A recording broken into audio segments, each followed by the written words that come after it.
PSC ഇൻഫിനിറ്റിലേക്ക് എല്ലാവർക്കും സ്വാഗതം. 2025 PSC നടത്തിയ പരീക്ഷയുടെ ഫൈനൽ ആൻസർ കീ പ്രകാരമുള്ള ചോദ്യോത്തരങ്ങളാണ് ഇന്നിവിടെ ഡിസ്കസ് ചെയ്യാൻ പോകുന്നത്. ചോദ്യങ്ങളിലേക്ക് കടക്കാം. ഒന്നാമത്തെ ചോദ്യം, താഴെ കൊടുത്തിരിക്കുന്ന സംഭവങ്ങളിൽ ഏതെല്ലാമാണ് ശീതയുദ്ധവുമായി ബന്ധപ്പെട്ടിരിക്കുന്നത്? താഴെ കൊടുത്തിരിക്കുന്ന സംഭവങ്ങളിൽ ഏതെല്ലാമാണ് ശീതയുദ്ധവുമായി ബന്ധപ്പെട്ടിരിക്കുന്നത്? ക്യൂബൻ മിസൈൽ പ്രതിസന്ധി, വിയറ്റ്നാം യുദ്ധം, നാറ്റോയുടെ രൂപീകരണം.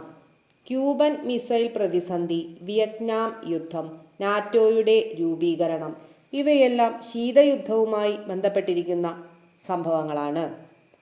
അപ്പോൾ ശരിയുത്തരം വരുന്നത് ഓപ്ഷൻ എ 1, 3, 4 മാത്രം. രണ്ടാമത്തെ ചോദ്യം, മുഗൾ വാസ്തുവിദ്യയെക്കുറിച്ചുള്ള താഴെ പറയുന്ന പ്രസ്താവനകളിൽ ഏതാണ് ശരി? മുഗൾ വാസ്തുവിദ്യയെക്കുറിച്ചുള്ള താഴെ പറയുന്ന പ്രസ്താവനകളിൽ ഏതാണ് ശരി? ഉത്തരം ഓപ്ഷൻ ഡി. തന്നിരിക്കുന്നവയിൽ ഒന്നും ശരിയല്ല, എല്ലാ പ്രസ്താവനകളും തെറ്റാണ്. ഫത്തേപൂർ സിക്രിയിൽ കോട്ട സമുച്ചയം സ്ഥാപിച്ചത് അക്ബർ ചക്രവർത്തിയാണ്. ഡൽഹിയിലെ മോത്തി മസ്ജിദ് നിർമ്മിച്ചത് ഔറംഗസേബാണ്. മൂന്നാമത്തെ ചോദ്യം, താഴെ പറയുന്നവയിൽ ഏതാണ് 1947 ഇന്ത്യൻ സ്വാതന്ത്ര്യ നിയമത്തിൻ്റെ ഭാഗം അല്ലാത്തത്? താഴെ പറയുന്നവയിൽ ഏതാണ് 1947 ഇന്ത്യൻ സ്വാതന്ത്ര്യ നിയമത്തിൻ്റെ ഭാഗം അല്ലാത്തത്? ഉത്തരം ഓപ്ഷൻ സി 4 മാത്രം. മൗണ്ട് ബാറ്റൺ പദ്ധതിയുടെ അടിസ്ഥാനത്തിലാണ് 1947 ഇന്ത്യൻ സ്വാതന്ത്ര്യ നിയമം പാസാക്കിയത്. മൗണ്ട് ബാറ്റൺ പദ്ധതിയുടെ അടിസ്ഥാനത്തിലാണ് 1947 ഇന്ത്യൻ സ്വാതന്ത്ര്യ നിയമം പാസാക്കിയത്. ഇത് ശരിയാണ്. 2. 1947 ആഗസ്റ്റ് 15 മുതൽ ഇന്ത്യയെ സ്വതന്ത്രവും പരമാധികാരവുമായ ഒരു രാജ്യമായി പ്രഖ്യാപിച്ച നിയമമാണ് 1947 ഇന്ത്യൻ സ്വാതന്ത്ര്യ നിയമം. ഇതും ശരിയാണ്. 3. ബ്രിട്ടീഷ് രാജാവ് നിയമിക്കേണ്ട ഗവർണർ ജനറലിൻ്റെ ഓഫീസ് ഈ നിയമം സ്ഥാപിച്ചു. ഇതും 1947 ഇന്ത്യൻ സ്വാതന്ത്ര്യ നിയമത്തിൻ്റെ ഭാഗമായ പ്രസ്താവനകളാണ്. തെറ്റായതാണ് നമ്മളോട് ചോദിച്ചത്. അപ്പോൾ ഉത്തരം ഓപ്ഷൻ സി 4 മാത്രം. നാലാമത്തെ ചോദ്യം, താഴെ പറയുന്നവരിൽ ആരൊക്കെയായിരുന്നു വൈക്കം സത്യാഗ്രഹത്തിലെ പ്രധാന നേതാക്കൾ? വൈക്കം സത്യാഗ്രഹത്തിലെ പ്രധാന നേതാക്കൾ ആരൊക്കെയാണ്? TK Madhavan, KP Keshava Menon, Mannath Padmanabhan, Changanassery Parameswaran Pillai, CV Kunhiraman. TK Madhavan, KP Kesava Menon, Mannath Padmanabhan, Changanassery Parameswaran Pillai, CV Kunhiraman ഇവരെല്ലാം വൈക്കം സത്യാഗ്രഹത്തിലെ പ്രധാന നേതാക്കന്മാരായിരുന്നു. അപ്പോൾ ഉത്തരം ഓപ്ഷൻ ഡി, മുകളിൽ പറഞ്ഞവരെല്ലാം. ഓപ്ഷൻ ഡി ആണ് ഉത്തരം. അഞ്ചാമത്തെ ചോദ്യം, റഷ്യൻ വിപ്ലവത്തെക്കുറിച്ചുള്ള ഈ പ്രസ്താവനകളിൽ ഏതൊക്കെയാണ് ശരി? റഷ്യൻ വിപ്ലവത്തെക്കുറിച്ചുള്ള ശരിയായ പ്രസ്താവനകൾ ഏതൊക്കെയാണ്? പണിമുടക്കുകൾ നടത്താൻ രൂപീകരിച്ച തൊഴിലാളി പ്രതിനിധികളുടെ ഒരു സംഘമായിരുന്നു സോവിയറ്റ്. പണിമുടക്കുകൾ നടത്താൻ രൂപീകരിച്ച തൊഴിലാളി പ്രതിനിധികളുടെ ഒരു സംഘമായിരുന്നു സോവിയറ്റ്. ഇത് ശരിയായ പ്രസ്താവനയാണ്. ലെനിൻ സർക്കാരിൻ്റെ ആദ്യ പ്രവൃത്തി സമാധാന ഉത്തരവ് അംഗീകരിച്ചതായിരുന്നു. അതിലൂടെ റഷ്യ ഒന്നാം ലോക മഹായുദ്ധത്തിൽ നിന്ന് പിന്മാറി. റഷ്യക്ക് പല പ്രദേശങ്ങളും നഷ്ടപ്പെട്ടു. ലെനിൻ സർക്കാരിൻ്റെ ആദ്യ പ്രവൃത്തി സമാധാന ഉത്തരവ് അംഗീകരിച്ചതായിരുന്നു. അതിലൂടെ റഷ്യ ഒന്നാം ലോക മഹായുദ്ധത്തിൽ നിന്ന് പിന്മാറി. റഷ്യക്ക് പല പ്രദേശങ്ങളും നഷ്ടപ്പെട്ടു. ഇതും റഷ്യൻ വിപ്ലവവുമായി ബന്ധപ്പെട്ട ശരിയായ പ്രസ്താവനയാണ്. അപ്പോൾ റഷ്യൻ വിപ്ലവവുമായി ബന്ധപ്പെട്ട ശരിയായ പ്രസ്താവനകളാണ് 1, 3. ഓപ്ഷൻ ബി 1, 3 മാത്രം. ആറാമത്തെ ചോദ്യം PSC ഡിലീറ്റ് ചെയ്തിട്ടുണ്ട്. ഏഴാമത്തെ ചോദ്യം, നിസ്സഹകരണ പ്രസ്ഥാനത്തെക്കുറിച്ചുള്ള താഴെ പറയുന്ന പ്രസ്താവനകളിൽ ഏതാണ് ശരി? നിസ്സഹകരണ പ്രസ്ഥാനത്തെക്കുറിച്ചുള്ള താഴെ പറയുന്ന പ്രസ്താവനകളിൽ ഏതാണ് ശരി? 1920 ആഗസ്റ്റ് 1 ഗാന്ധിജി നിസ്സഹകരണ പ്രസ്ഥാനം ആരംഭിച്ചു. ഗാന്ധിജി എന്നാണ് നിസ്സഹകരണ പ്രസ്ഥാനം ആരംഭിച്ചത്? 1920 ഓഗസ്റ്റ് 1. ഇത് ശരിയായ പ്രസ്താവനയാണ്. 2. ഹിന്ദുക്കൾക്കിടയിലെ തൊട്ടുകൂടായ്മ നീക്കം ചെയ്യലും ഹിന്ദു മുസ്ലിം ഐക്യം പ്രോത്സാഹിപ്പിക്കലും പരിപാടികളുടെ ഭാഗമായിരുന്നു. ഹിന്ദുക്കൾക്കിടയിലെ തൊട്ടുകൂടായ്മ നീക്കം ചെയ്യലും ഹിന്ദു മുസ്ലിം ഐക്യം പ്രോത്സാഹിപ്പിക്കലും പരിപാടികളുടെ ഭാഗമായിരുന്നു. ഇതും ശരിയായ പ്രസ്താവനയാണ്. ചൗരി ചൗര സംഭവം നിസ്സഹകരണ പ്രസ്ഥാനം നിർത്തിവയ്ക്കുന്നതിലേക്ക് നയിച്ചു. ചൗരി ചൗര സംഭവം നിസ്സഹകരണ പ്രസ്ഥാനം നിർത്തിവയ്ക്കുന്നതിലേക്ക് നയിച്ചു. ഇതും ശരിയായ പ്രസ്താവനയാണ്. അപ്പോൾ ശരിയുത്തരം വരുന്നത് ഓപ്ഷൻ എ 1, 2, 4 മാത്രം. ശരിയുത്തരം ഓപ്ഷൻ എ ആണ്. Option A. 8ാമത്തെ ചോദ്യം. താഴെ പറയുന്നവയിൽ ഏതാണ് ഐക്യരാഷ്ട്രസഭയുടെ ലക്ഷ്യം? താഴെ പറയുന്നതിൽ ഏതാണ് ഐക്യരാഷ്ട്രസഭയുടെ ലക്ഷ്യം? 1. അന്താരാഷ്ട്ര സമാധാനവും സുരക്ഷയും നിലനിർത്തുക. അന്താരാഷ്ട്ര സമാധാനവും സുരക്ഷയും നിലനിർത്തുക. ഇത് ശരിയാണ്. 2. രാഷ്ട്രങ്ങൾക്കിടയിൽ സൗഹൃദ ബന്ധം വളർത്തിയെടുക്കുക. രാഷ്ട്രങ്ങൾക്കിടയിൽ സൗഹൃദ ബന്ധം വളർത്തിയെടുക്കുക. ഇതും ശരിയാണ്. 3. അന്താരാഷ്ട്ര പ്രശ്നങ്ങൾ പരിഹരിക്കുന്നതിൽ അന്താരാഷ്ട്ര സഹകരണം ഉറപ്പുവരുത്തുക. അന്താരാഷ്ട്ര പ്രശ്നങ്ങൾ പരിഹരിക്കുന്നതിൽ അന്താരാഷ്ട്ര സഹകരണം ഉറപ്പുവരുത്തുക. ഇതും ശരിയായ പ്രസ്താവനയാണ്. 4. മനുഷ്യാവകാശങ്ങളോടും മൗലിക സ്വാതന്ത്ര്യങ്ങളും പ്രോത്സാഹിപ്പിക്കുക. മനുഷ്യാവകാശങ്ങളോടും മൗലിക സ്വാതന്ത്ര്യങ്ങളും പ്രോത്സാഹിപ്പിക്കുക. ഇതും ശരിയായ പ്രസ്താവനയാണ്. അപ്പോൾ ഐക്യരാഷ്ട്ര സഭയുടെ ലക്ഷ്യങ്ങളാണ് നമ്മളോട് ചോദിച്ചത്. മുകളിൽ പറഞ്ഞിരിക്കുന്നതെല്ലാം ശരിയാണ്. ഉത്തരം ഓപ്ഷൻ ഡി. മുകളിൽ പറഞ്ഞവയെല്ലാം ഐക്യരാഷ്ട്രസഭയുടെ ലക്ഷ്യങ്ങളാണ്. 9ാമത്തെ ചോദ്യം. കേരളത്തിലെ സാമൂഹിക മത നവീകരണ പ്രസ്ഥാനത്തെക്കുറിച്ചുള്ള ഇനി പറയുന്ന പ്രസ്താവനകളിൽ ഏതാണ് തെറ്റ്? തെറ്റായ പ്രസ്താവനയാണ് ചോദിച്ചത്. അപ്പോൾ ഉത്തരം ഓപ്ഷൻ ഡി. ഇതാണ് തെറ്റായ പ്രസ്താവന. സാധുജന പരിപാലന സഭ സ്ഥാപിച്ചത് അയ്യങ്കാളിയാണ്. അയ്യങ്കാളി. അപ്പോൾ ശരിയായ പ്രസ്താവനകൾ ഒന്ന് നോക്കാം. 1903 ശ്രീനാരായണ ഗുരുവിൻ്റെ ആഭിമുഖ്യത്തിൽ SNDP യോഗം രൂപീകരിച്ചു. SNDP യോഗം രൂപീകരിച്ചതെന്നാണ്? 1903 1908 യോഗക്ഷേമ സഭ സ്ഥാപിതമായത്. 1914 മന്നത്ത് പത്മനാഭൻ NSS സ്ഥാപിച്ചു. 10ാമത്തെ ചോദ്യം. താഴെ പറയുന്നവയിൽ ഏതാണ് 1857 കലാപത്തിന്റെ ഫലമായി ഉണ്ടായത്? 1. British parliament better government of India act പാസാക്കി. British parliament better government of India act പാസാക്കി. ഇത് ശരിയാണ്. 2. ഈസ്റ്റ് ഇന്ത്യ കമ്പനിയുടെ ഭരണം അവസാനിച്ചു. ഇന്ത്യ ബ്രിട്ടീഷ് രാജ്ഞി ഏറ്റെടുത്തു. ഈസ്റ്റ് ഇന്ത്യ കമ്പനിയുടെ ഭരണം അവസാനിച്ചു. ഇന്ത്യ ബ്രിട്ടീഷ് രാജ്ഞി ഏറ്റെടുത്തു. ഇതും ശരിയായ പ്രസ്താവനയാണ്. 3. ഇന്ത്യയുടെ സെക്രട്ടറി ഓഫ് സ്റ്റേറ്റ് എന്ന ഓഫീസ് സൃഷ്ടിക്കപ്പെട്ടു. ഇന്ത്യയുടെ സെക്രട്ടറി ഓഫ് സ്റ്റേറ്റ് എന്ന ഓഫീസ് സൃഷ്ടിക്കപ്പെട്ടു. ഇതും ശരിയായ പ്രസ്താവനയാണ്. അപ്പോൾ 1857 കലാപത്തിൻ്റെ ഫലമായി ഉണ്ടായത് ഏതൊക്കെയാണ്? ശരി ഉത്തരം ഓപ്ഷൻ സി 1, 2, 3 മാത്രം. 11ാമത്തെ ചോദ്യം. താഴെ പറയുന്ന പ്രസ്താവനകളിൽ ഏതാണ് വലിയ തോതിലുള്ള ദുരന്ത നിവാരണ ആസൂത്രണത്തിൽ ടോപ്പോഗ്രാഫിക് മാപ്പുകളുടെ ഒരു പ്രധാന പരിമിതിയെ ഏറ്റവും നന്നായി വിവരിക്കുന്നത്? താഴെ പറയുന്ന പ്രസ്താവനകളിൽ ഏതാണ് വലിയ തോതിലുള്ള ദുരന്ത നിവാരണ ആസൂത്രണത്തിൽ ടോപ്പോഗ്രാഫിക് മാപ്പുകളുടെ ഒരു പ്രധാന പരിമിതിയെ ഏറ്റവും നന്നായി വിവരിക്കുന്നത്? ഉത്തരം ഓപ്ഷൻ എ ആണ്. Option A. അവ കൃത്യമായ ഉയരത്തിൻ്റെ വിശദാംശങ്ങൾ നൽകുന്നു. എന്നാൽ പ്രകൃതി ദുരന്തങ്ങൾ കാരണം ഭൂപ്രദേശത്തുണ്ടാകുന്ന തത്സമയ മാറ്റങ്ങൾ കണക്കിലെടുക്കാൻ അവയ്ക്ക് കഴിഞ്ഞേക്കില്ല.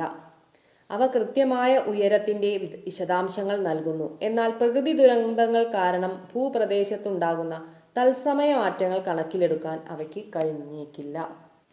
12ാമത്തെ ചോദ്യം. ഭൂമിശാസ്ത്രപരമായ സമയപരിധിക്കുള്ളിൽ ഒരു ഭൂപ്രദേശത്തെ രൂപപ്പെടുത്തുന്നതിൽ കാലാവസ്ഥയും ഭൂരൂപീകരണ പ്രക്രിയയും തമ്മിലുള്ള പരസ്പര ബന്ധം ഏറ്റവും നന്നായി വ്യക്തമാക്കുന്ന സാഹചര്യം താഴെ പറയുന്നവയിൽ ഏതാണ്? ഉത്തരം ഓപ്ഷൻ ബി. ഒരു പെരിഗ്ലേഷ്യൽ പ്രദേശം അവിടെ ആവർത്തിച്ചുള്ള തണുത്തുറയലും ഉരുകലും വസ്തുക്കളുടെ സ്ഥാനചലനത്തിനും ക്രമീകൃത ഭൂതല രൂപീകരണത്തിനും കാരണമാകുന്നു. ഒരു പെരിഗ്ലേഷ്യൽ പ്രദേശം അവിടെ ആവർത്തിച്ചുള്ള തണുത്തുറയലും ഉരുകലും വസ്തുക്കളുടെ സ്ഥാനചലനത്തിനും ക്രമീകൃത ഭൂതല രൂപീകരണത്തിനും കാരണമാകുന്നു. ശരിയുത്തരം ഓപ്ഷൻ ബി ആണ്. 13ാമത്തെ ചോദ്യം. ഭാരതത്തിൻ്റെ ഭൂമിശാസ്ത്രാത്മക സവിശേഷതകൾ മൺസൂൺ കാലാവസ്ഥയെ എങ്ങനെ സ്വാധീനിക്കുന്നു എന്നതിനെ ഏറ്റവും നല്ല രീതിയിൽ വിശദീകരിക്കുന്നത് ഏത് പ്രസ്താവനയാണ്? ഉത്തരം ഓപ്ഷൻ ബി. പടിഞ്ഞാറൻ ഘട്ടങ്ങൾ, കിഴക്കൻ ഘട്ടങ്ങൾ, ഹിമാലയങ്ങൾ, ഡക്കാൻ പീഠഭൂമി എന്നിവ ഒരുമിച്ചു കൂടിയുള്ള ഓറോഗ്രാഫിക് ഫലങ്ങൾ, കാറ്റിൻ്റെ വഴിത്തിരിവ്, മഴനിഴൽ മേഖല എന്നിവ വഴി മൺസൂൺ മഴയുടെ പടർപ്പിനെ സ്വാധീനിക്കുന്നു. ഇത് പ്രാദേശിക വ്യത്യാസങ്ങൾ സൃഷ്ടിക്കുന്നു. പടിഞ്ഞാറൻ ഘട്ടങ്ങൾ, കിഴക്കൻ ഘട്ടങ്ങൾ, ഹിമാലയങ്ങൾ, ഡക്കാൻ പീഠഭൂമി എന്നിവ ഒരുമിച്ചു കൂടിയുള്ള ഓറോഗ്രാഫിക് ഫലങ്ങൾ, കാറ്റിൻ്റെ വഴിത്തിരിവ്, മഴനിഴൽ മേഖല എന്നിവ വഴി മൺസൂൺ മഴയുടെ പടർപ്പിനെ സ്വാധീനിക്കുന്നു. ഇത് പ്രാദേശിക വ്യത്യാസങ്ങൾ സൃഷ്ടിക്കുന്നു. ഉത്തരം ഓപ്ഷൻ ബി ആണ്. 14ാമത്തെ ചോദ്യം. ഭാരതീയ മൺസൂണിൻ്റെ തീവ്രതയും വ്യത്യാസവും എന്താണ് നിർണ്ണയിക്കുന്നത്?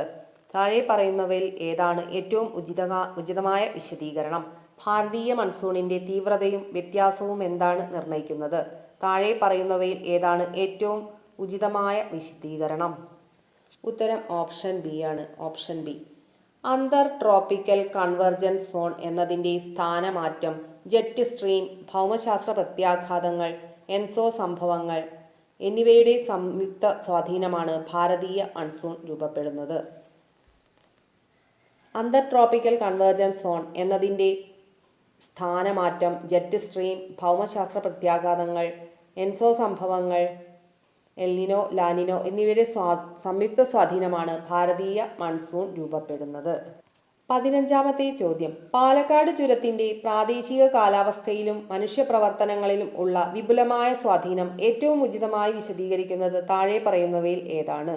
പാലക്കാട് ചുരത്തിൻ്റെ പ്രാദേശിക കാലാവസ്ഥയിലും മനുഷ്യപ്രവർത്തനങ്ങളിലും ഉള്ള വിപുലമായ സ്വാധീനം ഏറ്റവും ഉചിതമായി വിശദീകരിക്കുന്നത് താഴെ പറയുന്നവയിൽ ഏതാണ്? ഉത്തരം ഓപ്ഷൻ സി. ഇത് കാലാവസ്ഥാ ഗേറ്റ്വേയായി പ്രവർത്തിക്കുന്നു. ഈർപ്പമുള്ള കാറ്റുകൾ മഴ വിതരണത്തെ സ്വാധീനിക്കാനും അതോടൊപ്പം സാമ്പത്തികവും ചരിത്രപരവുമായ ബന്ധങ്ങൾ രൂപപ്പെടുത്താനും സഹായിക്കുന്നു. പാലക്കാട് ചുരം കാലാവസ്ഥാ ഗേറ്റുമായി പ്രവർത്തിക്കുന്നു. ഈർപ്പമുള്ള കാറ്റുകൾ മഴ വിതരണത്തെ സ്വാധീനിക്കാനും അതോടൊപ്പം സാമ്പത്തികവും ചരിത്രപരവുമായ ബന്ധങ്ങൾ രൂപപ്പെടുത്താനും സഹായിക്കുന്നു. ഉത്തരം ഓപ്ഷൻ സി. 16ാമത്തെ ചോദ്യം. താഴെ പറയുന്നവയിൽ ഏതാണ് ദേശീയ വരുമാനം എന്നറിയപ്പെടുന്നത്?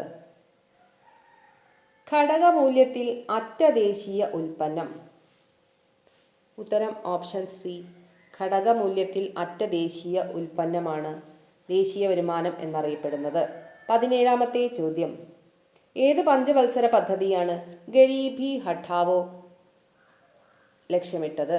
ഏത് പഞ്ചവത്സര പദ്ധതിയാണ് ഗരീബി ഹഠാവോ അഥവാ ദാരിദ്ര്യ നിർമ്മാർജ്ജനം ലക്ഷ്യമിട്ടത്? ഉത്തരം ഓപ്ഷൻ ഡി. 5ാം പഞ്ചവത്സര പദ്ധതി. 5ാം പഞ്ചവത്സര പദ്ധതിയാണ് ദാരിദ്ര്യ നിർമ്മാർജ്ജനത്തിന് ലക്ഷ്യമിട്ട പദ്ധതി. 18ാമത്തെ ചോദ്യം. നീതി ആയോഗിൻ്റെ ഘടനയെക്കുറിച്ചുള്ള സത്യമായ പ്രസ്താവന ഏതൊക്കെയാണ്? നീതി ആയോഗിൻ്റെ ഘടനയെക്കുറിച്ചുള്ള ശരിയായ പ്രസ്താവനയാണ് ചോദിച്ചത്. ശരി ഉത്തരം. ഭാരതത്തിൻ്റെ പ്രധാനമന്ത്രി നീതി ആയോഗിൻ്റെ ചെയർമാനാണ്. നീതി ആയോഗിൻ്റെ ചെയർമാൻ എപ്പോഴും ഇന്ത്യൻ പ്രധാനമന്ത്രിയായിരിക്കും. ഇത് ശരിയായ പ്രസ്താവനയാണ്. നീതി ആയോഗിൻ്റെ ഭരണസമിതിയിൽ എല്ലാ സംസ്ഥാനങ്ങളുടെയും മുഖ്യമന്ത്രിമാർ ഉൾപ്പെടുന്നു. ഇതും ശരിയായ പ്രസ്താവനയാണ്. നീതി ആയോഗിൻ്റെ ഭരണസമിതിയിൽ എല്ലാ സംസ്ഥാനങ്ങളുടെയും മുഖ്യമന്ത്രിമാർ ഉൾപ്പെടുന്നുണ്ട്. അപ്പോൾ ശരിയായ പ്രസ്താവന 1ഉം 3ഉം മാത്രം. ശരിയുത്തരം ഓപ്ഷൻ ബി 1ഉം 3ഉം മാത്രം. 19ാമത്തെ ചോദ്യം. നികുതി വരുമാനവും നികുതിയേതര വരുമാനവും സംബന്ധിച്ച ശരിയായ പ്രസ്താവന ഏതാണ്? ഉത്തരം ഓപ്ഷൻ ബി.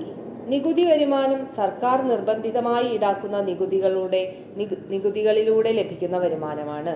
നികുതി വരുമാനം സർക്കാർ നിർബന്ധിതമായി ഈടാക്കുന്ന നികുതികളിലൂടെ ലഭിക്കുന്ന വരുമാനമാണ്.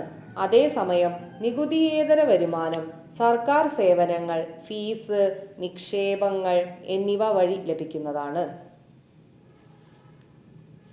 നികുതി വരുമാനം സർക്കാർ നിർബന്ധിതമായി ഈടാക്കുന്ന നികുതികളിലൂടെ ലഭിക്കുന്ന വരുമാനമാണ്. നികുതിയേതര വരുമാനം എന്ന് പറഞ്ഞാൽ സർക്കാർ സേവനങ്ങൾ, ഫീസ്, നിക്ഷേപങ്ങൾ എന്നിവ വഴി ലഭിക്കുന്ന വരുമാനമാണ്. 20ാമത്തെ ചോദ്യം. അപ്പോൾ ഉത്തരം ഓപ്ഷൻ ബി 2 മാത്രം. ഓപ്ഷൻ ബി ആണ് ഉത്തരം. 20ാമത്തെ ചോദ്യം. വരുമാന കമ്മിയും ധനക്കമ്മിയും തമ്മിലുള്ള വ്യത്യാസം ശരിയായി വ്യക്തമാക്കുന്ന പ്രസ്താവന ഏതാണ്? വരുമാന കമ്മിയും ധനക്കമ്മിയും തമ്മിലുള്ള വ്യത്യാസം ശരിയായി വ്യക്തമാക്കുന്ന പ്രസ്താവനയാണ് ഓപ്ഷൻ എ. റവന്യൂ കമ്മി ഉണ്ടാകുന്നത് റവന്യൂ വരുമാനം റവന്യൂ ചെലവിനേക്കാൾ കുറവാകുമ്പോഴാണ്. അതേസമയം ധനക്കമ്മി പ്രതിനിധീകരിക്കുന്നത് കടബാധ്യത കൂടാതെയുള്ള ആകെ വരവിൽ നിന്ന് അധികമായി വരുന്ന ആകെ ചിലവാണ്. റവന്യൂ കമ്മി ഉണ്ടാകുന്നത് റവന്യൂ വരുമാനം റവന്യൂ ചെലവിനേക്കാൾ കുറവുണ്ടാകുമ്പോഴാണ്. അതേസമയം ധനക്കമ്മി പ്രതിനിധീകരിക്കുന്നത് കടബാധ്യത കൂടാതെയുള്ള ആകെ വരവിൽ നിന്നും അധികമായി വരുന്ന ആകെ ചിലവാണ്. ശരിയുത്തരം ഓപ്ഷൻ എ. 21ാമത്തെ ചോദ്യം. എല്ലാ സർക്കാർ സേവനങ്ങളും ഇലക്ട്രോണിക് മാധ്യമങ്ങൾ വഴി ഇന്ത്യയിലെ പൗരന്മാർക്ക് ലഭ്യമാക്കുക എന്ന ലക്ഷ്യത്തോടെ ഇന്ത്യ ഗവൺമെന്റ് ആരംഭിച്ച ഒരു സംരംഭമാണ് നാഷണൽ ഇ-ഗവേണൻസ് പ്ലാൻ. താഴെ പറയുന്ന ഏത് വകുപ്പുകളാണ് നാഷണൽ ഇ-ഗവേണൻസ് പ്ലാൻ രൂപീകരിച്ചത്? ഇലക്ട്രോണിക്സ് ആൻഡ് ഇൻഫർമേഷൻ ടെക്നോളജിയും ഭരണപരിഷ്കാരങ്ങളുടെയും പൊതുപരാതികളുടെയും വകുപ്പുകൾ ചേർന്നാണ് ഇ-ഗവേണൻസ് പ്ലാൻ രൂപീകരിച്ചത്. ഉത്തരം ഓപ്ഷൻ ബി ഓൺലി 1 and 2. ഉത്തരം ഓപ്ഷൻ ബി ഓൺലി 1 and 2. 22ാമത്തെ ചോദ്യം. വിവരാവകാശ നിയമത്തിലെ സെക്ഷൻ 24 പ്രകാരം കേരള സർക്കാർ ചില സംഘടനകളെ നിയമത്തിന്റെ പരിധിയിൽ നിന്നും ഒഴിവാക്കിയിട്ടുണ്ട്. എന്നാൽ താഴെ പറയുന്ന സാഹചര്യങ്ങൾ വിവരങ്ങൾ നൽകാൻ അവർ ബാധ്യസ്ഥരാണ്. അഴിമതി, മനുഷ്യാവകാശ ലംഘനങ്ങൾ.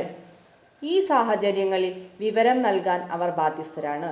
അപ്പോൾ ശരിയുത്തരം ഓപ്ഷൻ ബി 2ഉം 3ഉം. താഴെ പറയുന്ന പ്രസ്താവനകളിൽ ഏതാണ് കൂറുമാറ്റ നിരോധന നിയമവുമായി ബന്ധപ്പെട്ട് ശരിയുള്ളത്? 1. 1985 ഭരണഘടനയിൽ ചേർത്തു. 1985 ഭരണഘടനയിൽ ചേർത്തു. ഇത് ശരിയാണ്. 2. 52ാം ഭേദഗതി നിയമം കൂറുമാറ്റ നിരോധന നിയമവുമായി ബന്ധപ്പെട്ടുള്ളതാണ്. ഇതും ശരിയാണ്. 3. 10ാം ഷെഡ്യൂളിൽ ഉൾപ്പെടുത്തിയിട്ടുണ്ട്. കൂറുമാറ്റ നിരോധന നിയമം 10ാം ഷെഡ്യൂളിലാണ് ഉൾപ്പെടുത്തിയിട്ടുള്ളത്. ഇതും ശരിയായ പ്രസ്താവനയാണ്. അപ്പോൾ ശരിയുത്തരം option D all of the above. 24ാമത്തെ ചോദ്യം. വകുപ്പ് വൽക്കരണത്തിന്റെ 4 അടിസ്ഥാനങ്ങൾ 4 Ps എന്നറിയപ്പെടുന്നു. അവ ഏതെല്ലാമാണ്? ഉദ്ദേശ്യം, പ്രക്രിയ, വ്യക്തികളും സ്ഥലവും. ഉദ്ദേശ്യം, പ്രക്രിയ, വ്യക്തികളും സ്ഥലവും. ഉത്തരം ഓപ്ഷൻ സി ഓൺലി 1, 3 and 4. 25ാമത്തെ ചോദ്യം. 2024 മനുഷ്യാവകാശ ദിനത്തിന്റെ പ്രമേയം എന്താണ്?